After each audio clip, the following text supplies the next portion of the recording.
Hi friends, ಎಲ್ಲರಿಗೂ ನಮಸ್ಕಾರ. ಎಲ್ಲರೂ ಹೇಗಿದ್ದೀರಾ? ಚೆನ್ನಾಗಿದ್ದೀರಾ ಅಂತ ಅಂದ್ಕೊಂಡಿದ್ದೀನಿ. ನಾನು ಕೂಡ ಚೆನ್ನಾಗಿದ್ದೀನಿ. ಬೆಳಗ್ಗೆಯಿಂದ ಬ್ಲಾಗನ್ನು ಸ್ಟಾರ್ಟ್ ಮಾಡ್ತಾಯಿದ್ದೀನಿ. ಇವತ್ತು ನಾಷ್ಟಕ್ಕೆ ಇಡ್ಲಿ ಮಾಡಿದ್ವಿ.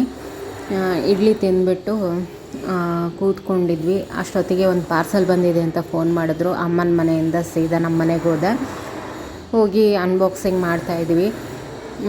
ನಾನೇನು ತರಿಸಿದ್ದೀನಿ, ಅದು ಹೇಗಿದೆ ಅಂತ ಈ ವಿಡಿಯೋದಲ್ಲಿ ತಿಳಿಸ್ತೀನಿ ನೋಡಿ.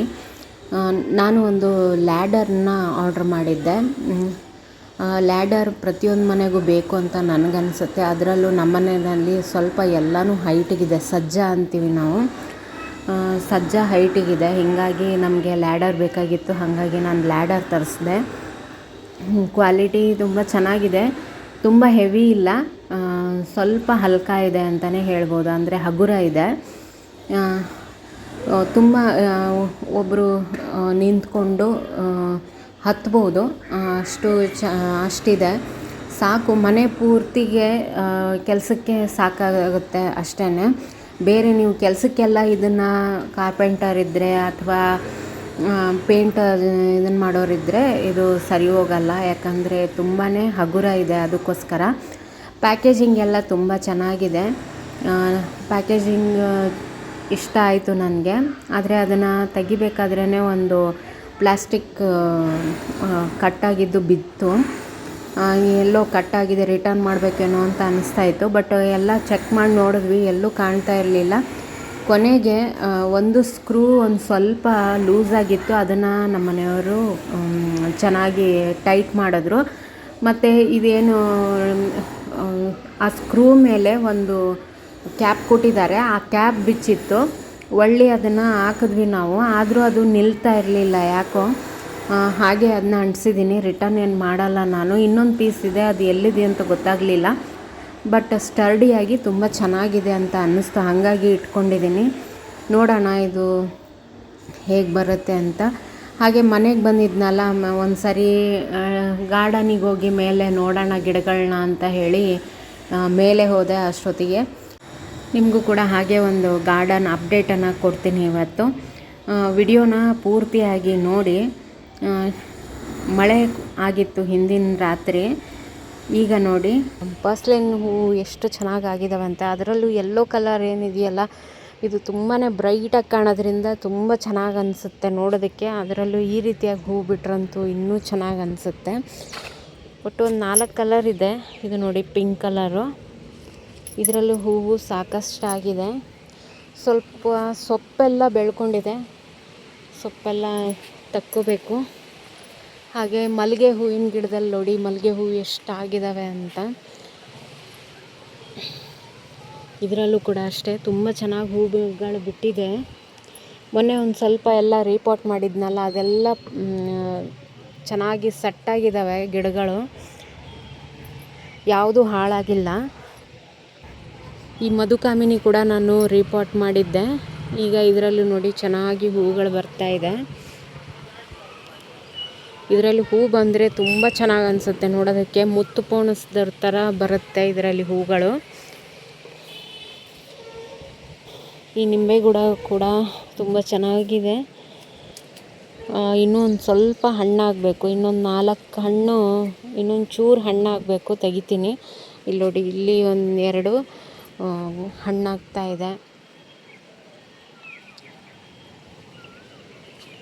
ಇದು ಕೂಡ ಅಷ್ಟೇ ತುಂಬ ಚೆನ್ನಾಗಿ ಹೂಗಳು ಬಿಡ್ತಾ ಇದೆ. ಮೊಗ್ಗು ನೋಡಿ ಎಷ್ಟಿದ್ದಾವೆ ಅಂತ.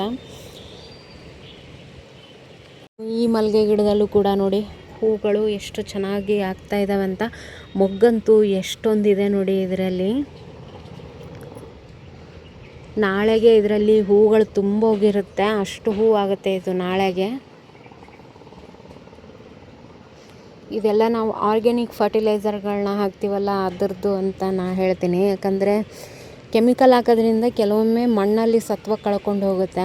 ನಾವು ಆರ್ಗ್ಯಾನಿಕ್ ಹಾಕೋದ್ರಿಂದ ಮನೆಯಲ್ಲೇ ನಾವು ರೆಡಿ ಮಾಡಿ ಹಾಕೋದ್ರಿಂದ ಏನಾಗುತ್ತೆ, ಗಿಡದ್ದು ಮಣ್ಣಿನ ಸತ್ವತೆ ಜಾಸ್ತಿ ಆಗುತ್ತೆ ಹೊರತು ಕಡಿಮೆ ಆಗಲ್ಲ. ಗಾರ್ಡನಲ್ಲಿ ಈ ರೀತಿಯಾಗಿ ಹೂಗಳು ರಾಶಿ ರಾಶಿ ಬಿಟ್ಟರೆ ತುಂಬ ಖುಷಿ ಅನಿಸುತ್ತೆ.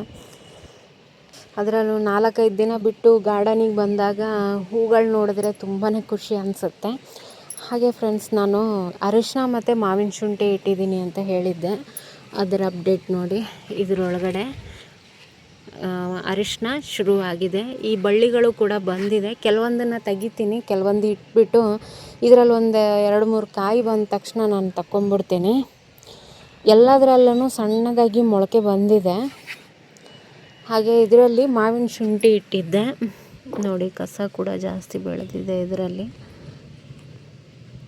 ಕಸ ತಗೊಂಬಿಡ್ಬೇಕು, ಇಲ್ಲಾಂದರೆ ಸುಮ್ಮನೆ ವೇಸ್ಟ್ ಅದು. ಮಾವಿನ ಶುಂಠಿ ನೋಡಿ, ಇದರಲ್ಲಿ ಕೂಡ ಬರ್ತಾ ಇದೆ. ಎಲ್ಲದರಲ್ಲೂ 4-5 ಈ ರೀತಿಯಾಗಿ ಇಟ್ಟಿದ್ದೆ ನಾನು. ಎಲ್ಲದರಲ್ಲೂ ಬರ್ತಾ ಇದೆ. ತೊಂಡೆಕಾಯಿ ಬಳ್ಳಿನಲ್ಲಿ ನೋಡಿ, ತೊಂಡೆಕಾಯಿ ಶುರುವಾಗಿದೆ. ಇನ್ನೂ ಇದರಲ್ಲಿ ತುಂಬ ಚೆನ್ನಾಗಿ ಬರುತ್ತೆ ಕಾಯಿಗಳೆಲ್ಲ ನೋಡಿ. ಅಲ್ಲಲ್ಲಿ ಕಾಯಿ ಆಗಿದೆ. ಇನ್ನೊಂದು 4-5 ದಿನದಲ್ಲಿ ಇದು ರೆಡಿ ಆಗುತ್ತೆ ನೋಡಿ. ಕಾಯಿ ಆಗ್ತಾ ಇದ್ದಾವೆ. ಈ ಬಳ್ಳಿನ ಬೇರೆ ಹಬ್ಬಿಸ್ಬೇಕು ಅಂತ ಅಂದ್ಕೊಂಡಿದ್ದೀನಿ, ಇಲ್ಲಾಂದರೆ ಕಾಯಿ ಆಗಿರೋದು ಅಷ್ಟು ಸರಿಯಾಗಿ ಗೊತ್ತಾಗಲ್ಲ. ಅದಕ್ಕೋಸ್ಕರ ನೋಡಿ, ಇಲ್ಲೂ ಕೂಡ ಇದೆ ಹೂವು, ಕಾಯಿ ಹಾಗೆ ಬರ್ತಾನೆ ಇದೆ ಇದರಲ್ಲಿ.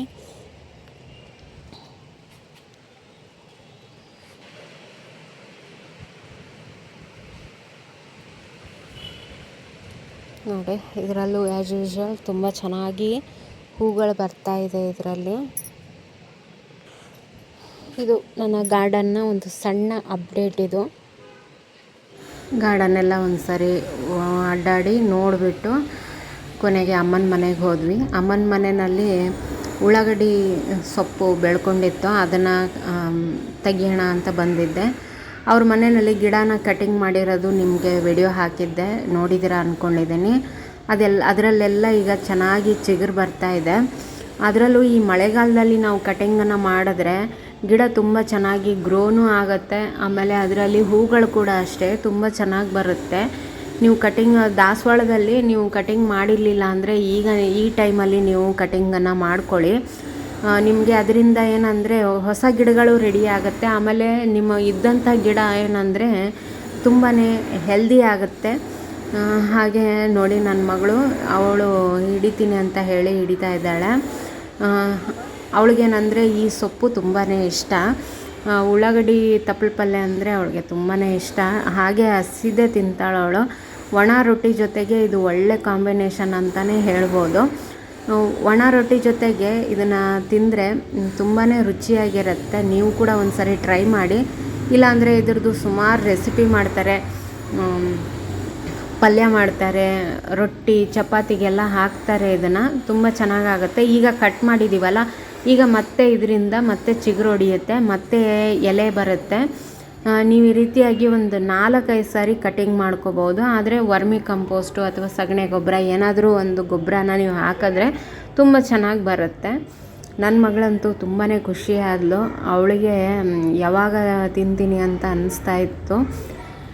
ಇವತ್ತು ಒಣ ರೊಟ್ಟಿ, ಆಮೇಲೆ ಮೂಲಂಗಿ ಪಚಡಿ, ಮೊಳಕೆ ಕಾಳು ಪಲ್ಯ, ಚಟ್ನಿ, ಮೊಸರು, ಅನ್ನ, ಸಾಂಬಾರೆಲ್ಲ ಇತ್ತು. ಮೂಲಂಗಿ ಪಚಡಿನ ಯಾವ ರೀತಿ ಮಾಡೋದು ಅಂತ ಈಗಾಗಲೇ ವಿಡಿಯೋ ಹಾಕಿದ್ದೀನಿ. ಯಾರು ನೋಡಿಲ್ಲ ಅಂದರೆ ನೋಡಿ. ಈ ವಿಡಿಯೋ ಇಷ್ಟ ಆದರೆ ಒಂದು ಲೈಕ್ ಮಾಡಿ ಫ್ರೆಂಡ್ಸ್. Thank you. ಬಾಯ್.